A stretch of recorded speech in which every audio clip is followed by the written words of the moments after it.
Dear students and stakeholders of KL University, I am sorry to know that some of the people who are trying to degrade the university's fame, they are spreading the fake news stating that a girl was murdered by a student and then boy was murdered.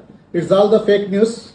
If our students are involved in that, a strict action will be taken against the student, and we are complaining to the police department, and police also will take the action against the student who are involved in spreading this kind of fake news. I request all the students and stakeholders to stop the spreading of this kind of fake news. KL యూనివర్సిటీలో 2 days ఒక road building మీద నుంచి దూకి చనిపోవడం జరిగింది. దానికి సంబంధించి ఒక న్యూస్ వైరల్ అవుతూ ఉంది.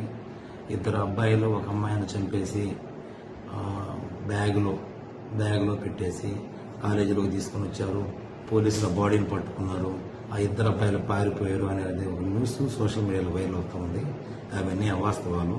ఒక కుర్రోడు అతనికి కొంచెం హెల్త్ ఇష్యూస్ వల్ల 11th ఫ్లోర్లో నుంచి దూకి చనిపోయినట్లుగా మేము ఒక ఎఫ్ఐఆర్ పెట్టుకుని ఉన్నాము. దానికి సంబంధించి ఇన్వెస్టిగేషన్ జరుగుతూ ఉంది.